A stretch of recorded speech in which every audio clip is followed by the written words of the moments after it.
Good morning my dear brothers and sisters in Christ. యేసుక్రీస్తు నామంలో మీ అందరికీ శుభాలు ప్రకటిస్తున్నాను. క్షేమంగా ఉన్నారా? మీరు భద్రంగా ఉన్నారా?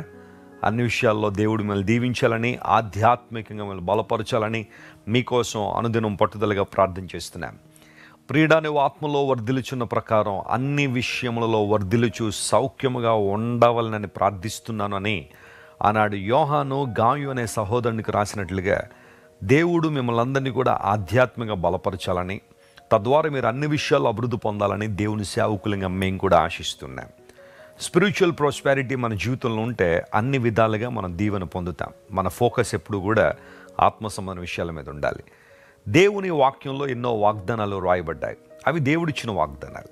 వాటి యందు మనం లక్ష్యం ఉంచడం వలన, వాటి యందు ధ్యానం ఉంచుకోవడం వలన ఖచ్చితంగా ఈ జీవన యాత్రలో కావలసిన స్ఫూర్తిని, ప్రోత్సాహాన్ని మనం పొందుకుంటాం.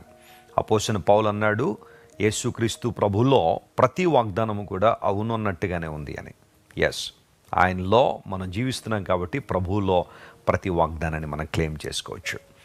బైబిల్లో రాయబడిన వాగ్దానాన్ని ఈరోజు మీ ముందు ఉంచుతున్నాను. 114వ కీర్తన 8వ వచనం చదువుకుందాం. Psalm 114:8. ఆయన బండను నీటి మడుగుగానో, చెకుముకి రాతి బండను నీటి ఊటలుగానో చేయువాడు. which turned the rock into a standing water and flint into a fountain of waters. ఎంత చక్కని వాగ్దానం ఇది. ఇశ్రాయేలు ప్రజల జీవితంలో దేవుడు చేసిన మేళ్ళు, ఉపకారాలన్నీ కూడా ఆ కీర్తనలో స్పష్టంగా మనం చూస్తాం. ఇశ్రాయేలు ప్రజలు బయటకు వచ్చినప్పుడు, వారు బయలుదేరినప్పుడు దేవుడు వారిని ఎలా నడిపించాడో, వారి పట్ల ఎలాంటి జాగ్రత్తలు తీసుకున్నాడో స్పష్టంగా అక్కడ మనం చూస్తూ ఉంటాం. సముద్రమా, నీవు పారిపోవుటకు నీకేమీ తటస్థించినావు? యోర్దానో, నువ్వెందుకు వెనక్కు మళ్ళావు? ఈ ప్రశ్నలు ఇక్కడ ఎందుకు కనబడుతున్నాయంటే దేవుడు తన ప్రజల పట్ల చేసిన మేళ్ళు ఎంత గొప్పవో తెలియజేస్తున్నాయి. ఎర్ర సముద్రాన్ని దేవుడు పాయలుగా చేసి మార్గాన్ని ఏర్పాటు చేసి ఇశ్రాయేలు ప్రజలు నడిపించారు. యోర్దాను నది అడ్డు వచ్చినప్పుడు కనాను దేశం కళ్ళ ముందు కనబడుతుంది.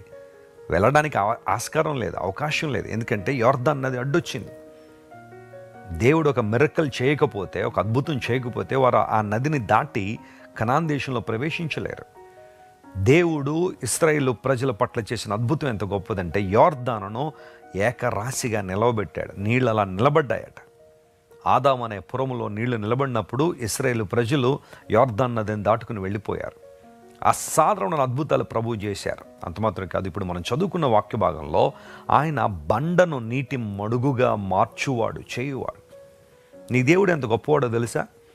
నువ్వు ఆరాధిస్తున్న దేవుడు, నువ్వు పూజిస్తున్న దేవుడు, ప్రతిరోజు ఎవరి ఎందైతే నువ్వు విశ్వాసం కలిగి ఉన్నావో, ఎవరి వైపు నువ్వు చూస్తున్నావో ఆ దేవుడు బండలను నీటి మడుగులుగా చేయువాడు.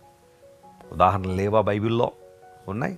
ఇశ్రాయేలు ప్రజలు నీటి కోసం అలమటించిపోతున్నప్పుడు దేవుడు మోషేతో చెప్పాడు, బండను కొట్టు అన్నాడు. నీళ్ళు వచ్చాయి. కొన్ని లక్షల మంది దాహాన్ని దేవుడు తీర్చాడు. ఇశ్రాయేలు ప్రజలు బయటకు వచ్చిన తర్వాత వారికి రిజర్వాయర్లు ఎక్కడ లేవు, నీటి ఊటలు ఎక్కడ వారికి లేవు. కానీ దేవుడు అడుగడుగున వారి యొక్క ఆకలిని, దాహాన్ని తీరుస్తూ తన బాధ్యతను ఆయన నెరవేర్చారు. ఈరోజు బహుశా నీ జీవితంలో కూడా, అయ్యా ఎటు చూసినా నా జీవితంలో బండలే ఉన్నాయండి, ఎటు చూసినా నా జీవితంలో ప్రతికూల వాతావరణం ఉందండి, అడుగడుగునా బండలు ఎదురొస్తున్నాయండి అన్న భావన నీలో ఉంటే నీ దేవుడు ఎంత గొప్పవాడంటే అవే బండలను దేవుడు నీటి మడుగులుగా మార్చగలడు. ఆయన సమృద్ధిని ఇవ్వగలిగిన దేవుడు, నీ దాహాన్ని తీర్చగలిగిన వాడు, సాటిస్ఫాక్షన్ నీకు ఇవ్వగలిగిన వాడు, సమృద్ధిని ఇవ్వడం ద్వారా నీ జీవితంలో ప్రతి అవసరాన్ని తీర్చగలిగిన వాడు. ఆయన వైపు చూస్తావా? నువ్వు చేయాల్సిన పని అదే. ఆయన ఏదో విశ్వాసం ఉంచగలిగితే చాలు, ఆయన ఏదో నమ్మిక ఉంచగలిగితే చాలు. ఎన్ని ప్రతికూల వాతావరణాలు వచ్చినా, ఎన్ని రోగాలు, రుగ్మతలు, బలహీనతలు, అప్పు బాధలు, నిందలు, అవమానాలు నీ చుట్టూ చేరి ఉన్నా, just focus on the lord who can turn the situation around. నీ స్థితిగతులు మార్చగలిగిన వాడు, నీ పరిస్థితుల్లో మార్పు తీసుకురాగలిగిన దేవుని వైపు నువ్వు చూడగలిగితే అద్భుతాలు నీ జీవితంలో చేయగలడు ఆయన.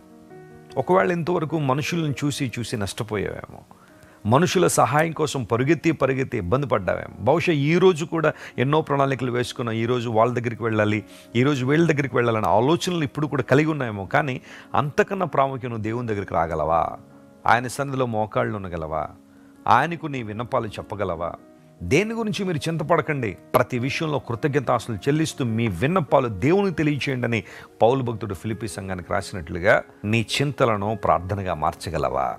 Can you turn your worries and anxieties into prayer?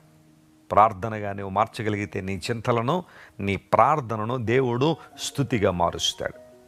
He's amazing God. ఆయన అద్భుతాలు చేసే దేవుడు. ఆయన బండలను నీటి మడుగులుగా, చెకుముకి రాతిని దేవుడు నీటి ఊటలుగా మారుస్తాడు. ఎక్కడైతే ప్రతికూల వాతావరణం ఉందో అనుకూలంగా మార్చగలిగిన సామర్థ్యం కలిగిన వాడు ఆయన. రాజమండ్రి క్రైస్ట్ వర్షిప్ సెంటర్లో కొన్ని వేల కుటుంబాలు ప్రతి ఆదివారం దేవుణ్ణి ఆరాధించడానికి వస్తున్నారు. ఎంతోమంది ఎన్నో సాక్ష్యాలు. కొన్ని వేదిక మీద చెబుతున్నారు. కొంతమంది చాలామంది నన్ను వ్యక్తిగతంగా కలుసుకుని, దైవజనుడా, దేవుడు మా జీవితాలు చేసిన మేళ్ళు ఇలాంటివి. ఒకప్పుడు భయంకర పరిస్థితులను మమ్మల్ని ఇప్పుడు ప్రభువు నిలబెట్టాడు. మా బంధువుల మధ్య, మా స్నేహితుల మధ్య దేవుడు ఒక ఉన్నతమైన అనుభవాల చేత మమ్మల్ని వాడుకుంటున్నాడని అనేక మంది సాక్ష్యం ఇస్తున్నప్పుడు నేను ప్రభువును స్తుతిస్తున్నాను. ఈరోజు నీ జీవితంలో ఈ వాగ్దానాన్ని క్లెయిమ్ చేసుకుని ప్రభువును స్తుతించు. ఆయన వైపు చూడు. ప్రతికూలతలో నుండి దేవుడు అనుకూలతలో నడిపించడం ద్వారా ఆయన నామాన్ని దేవుడు మహింపరుచుకుంటారు. తన మహిమ కొరకు దేవుడు నిన్ను వాడుకుంటారు. ఎలాంటి దుర్భర పరిస్థితుల్లో ఉన్నా విచారపడాల్సిన అవసరం లేదు. ప్రభువుకి నీ జీవితం అప్పగించు. ఆయన వైపు చూడు. వాగ్దానాలు నెరవేర్చే దేవుని మీద నీ దృష్టి నిలుపు. ఖచ్చితంగా అద్భుతాలు చూస్తాం. కళ్ళు మూసుకోండి, ప్రార్థన చేసుకుందాం. ప్రేమగల మా తండ్రి, 114 కీర్తనలో మీరు రాయించిన ప్రతి అనుభవాన్ని బట్టి నీకు స్తోత్రాలు. బండలను నీటి మడుగులుగా, ఊటలుగా మార్చగలిగిన దేవుడు నీవు నాయన. చాలాసార్లు మా జీవితంలో పెద్ద పెద్ద బండలు ఉన్నాయని బాధపడుతున్నాం, కానీ వాటినే నీటి ఊటలుగా మార్చగలిగిన సామర్థ్యం నీకు ఉందని మర్చిపోతున్నాం. మమ్మల్ని క్షమించండి. ఈరోజు ఎవరైతే నీ వైపు చూస్తున్నారో వారందరి జీవితాల్లో అద్భుతాలు చేయమని కోరుకుంటున్నాం ప్రభువా. మేలులతో వారిని నింపండి. వారి జీవితాల్లో గొప్ప మార్పులు మీరు తీసుకురండి.